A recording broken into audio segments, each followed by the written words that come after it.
It's Priscilla Batzell in Spring Hill, Florida at Expressionist Art Studio Gallery in the backyard with Arteza colors, metallic colors to be exact. I think they call them pearl to be quite specific. So I'm going to start with the royal purple, which I did not put a dot on the top of my caps as I did with the rest of them. I just spent an hour plus mixing all these colors in these little 5-ounce containers, which I wanted to bring one out to you to show you. When I mix these colors, I use my GAC 800 and I just put enough in the bottom to cover it, and then I squeeze the whole bottle in, and I've got a little turn key that squeezes it all the way out. So I told you that was the royal purple, and we're going to be moving on really quickly to the sky blue, and next to the turquoise. And I'm going to put those over aside and get rid of those tubes and keep reading to you, and eventually I will mix some paint, I promise, into a cup. This is Space Gray, which I'm looking forward to using. And this is Hot Pink, sort of. Not really, but beautiful color, just the same. And moving on to Chartreuse, which could be confused with Canary Yellow, if you're me. Anyway, it doesn't really matter because I'll use them. I picked them. I'm going to show you the box in a second. This one is lime green. Really? Okay. Looks more like key lime green to me. That one is pink tulip, which is very orange. And I didn't really find a lot of oranges, but there's probably coppers in the box, and I just ran out of time. This one's magenta. And it says, whatever it says, it doesn't matter. This is the Aztec gold, and I will be mixing more colors, so I will be using a brighter, lighter colored gold when I can get around to it. Here is the sea green. Nice color, very turquoise. Lovely. Put that over there where I can find it.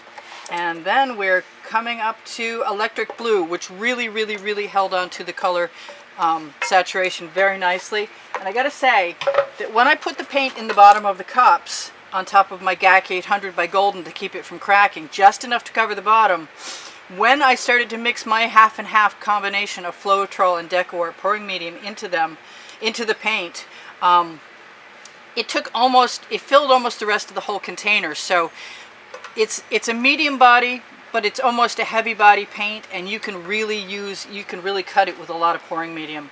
This last one is pearl pink, and I think I said that was electric blue. So here's the box, and you can see that's 36 colors, and there's the there are the colors in the box, and they do kind of look like what you got. There's an awful lot left. Oh, there's the pearl white I should have looked for. Well, I've got some pearl white to use anyway. I had some Arteza before, and so I have some silver from the last batch, and it got thick. I have a marble in there. I wish I had enough paint to put in bottles like that. I keep umming. Anyway, that one's got a marble in it, and I just added some Floetrol Decor pouring medium and thinned it down nicely. And now I've got a 16 by 20 canvas that I need to use, and I am going to I'm going to make a ring pour cup and then not use it as a ring pour, and I'm going to pierce the top of this because I was not really, whoop, that was really messy. I'm going to try and alternate it every other color. It's a lot more convenient for me to, I didn't do it already, wow, to have everything in squeeze bottles, but this time it's not going to work that way, and I'm just going to put these aside, hopefully with the tops not on too terribly tight. And I'm not going to tell you the colors as I go, because I'm going to have to waste a lot of time doing that. And hopefully this is going to make a beautiful ocean. And I'm just going to do one of my scapes, which I've been enjoying very much. And one of them in particular that I think is running tomorrow maybe. Had a lot of white on the bottom, which I'm thinking I'm just going to do again. I put my white away. This is a white metallic also. I can tell which colors I used because I have the tops off and these do not. Now, what else do I want in my ocean? Do I want a little more purple? Do I want to start over again? I might. I might not. I really loved my ocean scene with the with the white. And it was unusual because I put the white on the canvas too. And a lot of the, don't do that, a lot of the scapes have had only paint added to, and then I floated across. Oh, that's a gorgeous color. I'll have to figure out what color that is. That is a totally gorgeous color, and I want to use more of it. I'm going to go back to that electric blue again. I'm going to try and put my tops on. Those tops will really keep this paint for a very long time. And I've marked the tops with the colors that they are. And I'm going to throw a little more purple in there because I can. And then if I want to throw more paint in as I go along, I will just dribble it right in there. Now what I want is another container, and I didn't leave it for myself, so I'm going to make one up really quickly right there for my sky colors. And I guess I should have left the top off. A bunch of those blues, because that would be a good idea. Maybe we'll just go for whatever's right and make a beautiful sunset sky. Because we can. The name of my book on the Amazon link. Underneath, show more, underneath the video. And what else do I want in there? I guess I'm going to go for this kind of strange color that I didn't used to think of as one of my favorites. But in this case, I think it's going to work out really well. And I'm going to put the top back on that because I think since I'm not pouring a ring pour, whatever you are, go away. That is the pink pearl, and that's going to be a beautiful sky, I got to say. I think some of that blue, sky blue, I'm not putting that top back on. Come back over here. Yes, sliding away from me. So I'm just going to... It's a little different not using squeeze bottles. It's not so forceful. I'm going to come back again. What am I going to do? I'm going to put some of this white in there. Float it right on the tip surface. And I maybe have too much paint, but I've had not enough paint the last couple times, and I really want it to have enough paint. Very tempted by that purple.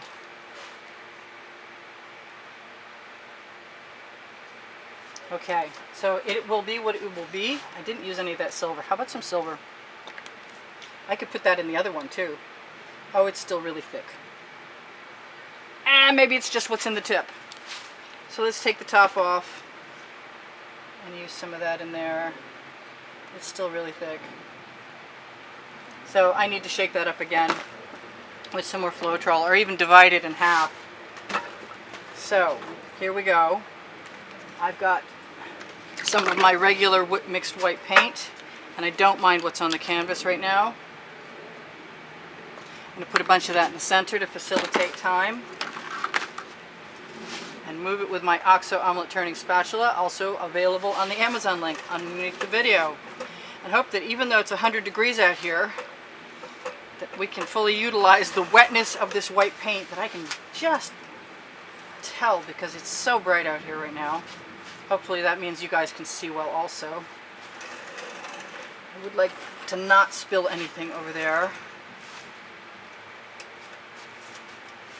If I'm dripping down over my edge, it's okay because I can take my spatula and I can either scoop it up or wipe it on. You see that thing that does not belong? I think I'm almost covered and almost ready to go.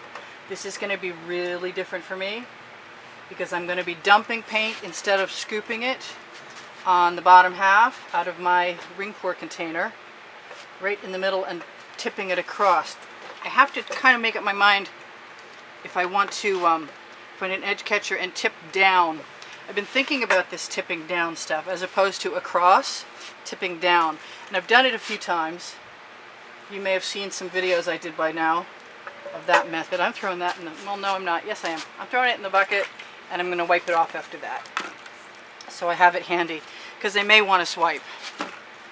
Alright, I'm going to make sure the lids are all on my colors so nothing gets dried out. I am going to look for my ring pour cup. There we go. And wow. Okay. I'm doing my sky first. That's it. I'm going to use a shovel. There's my shovel. And I'm going to give myself a nice big shovelful right in the middle. And I think because I've been talking about tipping up, that I may tip both ways first. Making sure that's not a thing that does not belong, and finding, oh, it's right on top. I've got an edge catcher handy and it's ready to go. We hope it's ready to go. Alright, so to begin with, the edge catcher is the insert in the front panel, the protective layer inside 16 by 20 inch canvases that I get in a value pack at Michael's. And I only mention Michael's because so far it's the only place that I've found them. You can buy a pack of acetate someplace, but it's a little tiny tablet of it, and it's not really as useful as the larger pieces are. So I'm gonna, oh, everything's sticking to me.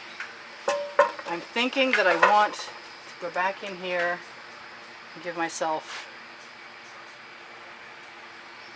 some more colors because I can. The name of my book on the Amazon link. And just use them all.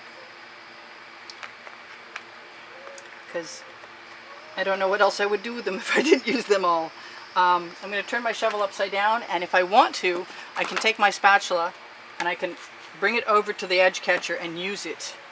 The question for me right now is, do I want to go back to using the edge catcher right now and tip all that upwards? Take a chance on that.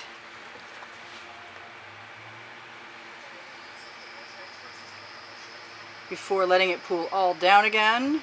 I kind of been looking at other people's landscapes who are a bit abstract or impressionist, and I've been liking what I've been seeing as far as the up and down of clouds go. I'm going to just use as much of that that's covered with paint as I need right now. I kind of figure if I flow this paint over here now and back into the design, then maybe when I do the bottom it won't be as flowy. That's a weird description. Okay, I'm going to go back up here again and continue to use my edge catcher and flatten it all the way down and let that paint release itself. Oh yes. And then, because lately I've been using, wow, the paint, whoops, that came off the edge catcher. It's a little tricky for sure. You know what, I'm going to do what I said I was going to do, and I'm going to go ahead and carefully use all that paint right there. Oh, somebody's decided they need to go in. Really, really bad. Well, hopefully they get the attention of people who can actually help them. Alright, so I'm going to do that again because I'm loving my sky. I really am. Do I chip it back in, maybe for a second? And if I let it run over the top, oh, it's really tempting to just swipe some of that out. But I don't think I'm going to mind when I get all that paint down there, if I can even get it all down there. So a lot of people in my group called Expressionist Art Studio Gallery Appreciation Group on Facebook have been trying this and been having a pretty good time and doing very well. But a lot of them are also inclined to stick a basting brush in and or too much in the way of a bamboo skewer or something that agitates the paint even more than I would. And I am trying to show right now, as I run that down there hopefully, and then back onto the canvas, that you can do most of the work, let the paint do most of the work by tipping, even though it's taking a while, which is something I'm not really good at the patience level, but it will be worth it, especially because I love that white area down below. And even though the paint doesn't really move like clouds would, it's not so far off that it's making me think that it doesn't give the good impression of a sky. We still don't know what's going to happen when I put the bottom in, but my theory will be the same. And I'm not going to worry about the joint between them. I am going to scrape what's on the edge catcher off along the top and put that aside for now. I kind of want to wipe it off. I think I'll wipe off the other one. I keep a studio rag handy. I recommend that you keep a nice damp cotton absorbent rag and use it. You can use it for your hands. I think my hands wouldn't be quite as bad if I hadn't just been mixing paint. So I can do something I want with this right here. Even though I said I wouldn't, and I am. I'd like to do something with it before it stays there too long, and I should show you guys. I see that thing that does not belong right there. Probably came off my hands too.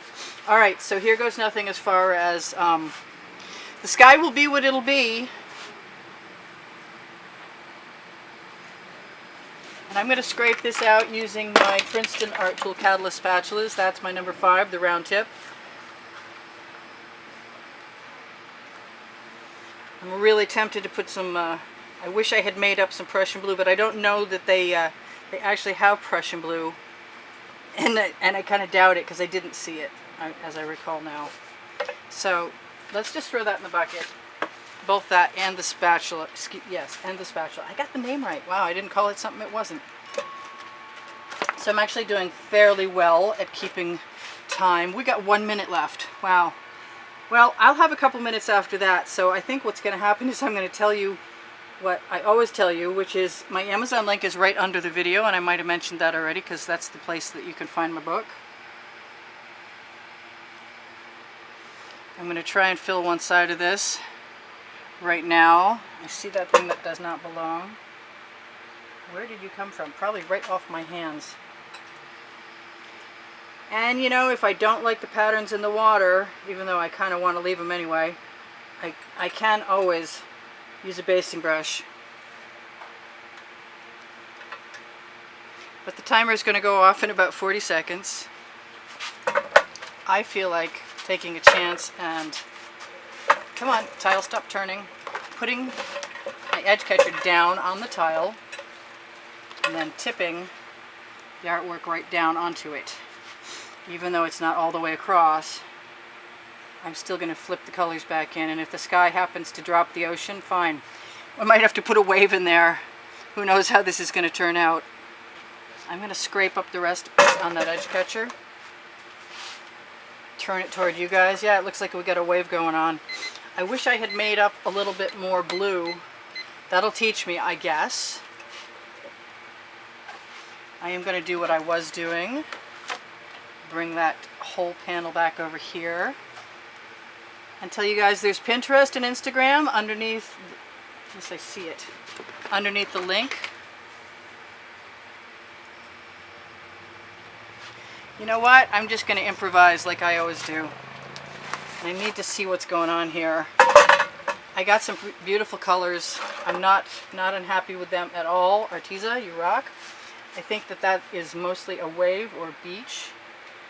I'm inclined to put a little line of gold over here, and that looks like a wave about to be forming. So I think I'm just going to go with the flow. Drag some paint across.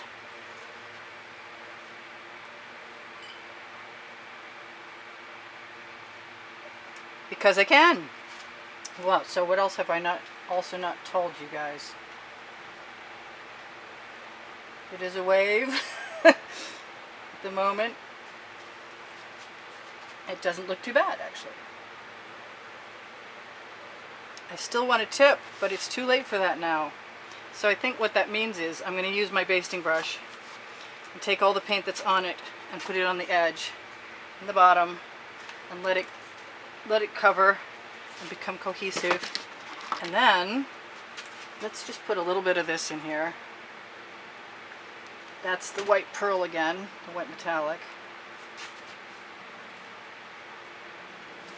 I could still put a beach in.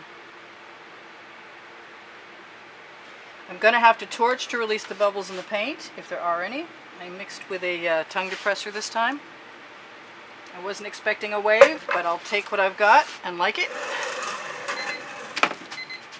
I love you guys. There's over 71,000 of you, and I'm going to run out of time talking to you in a second, but this is our first experiment with the Arteza pearls and metallics. And I'm just going to keep touching it up. So this is Priscilla Batzell in Spring Hill, Florida at Expressionist Art Studio Gallery in the backyard saying, hey, thanks for all the great comments, you guys, and thanks for watching more videos for a longer time and giving me a thumbs up, because all those things really help the YouTube algorithm know to put my videos where more people can find them. And for you guys, if If you like what I do,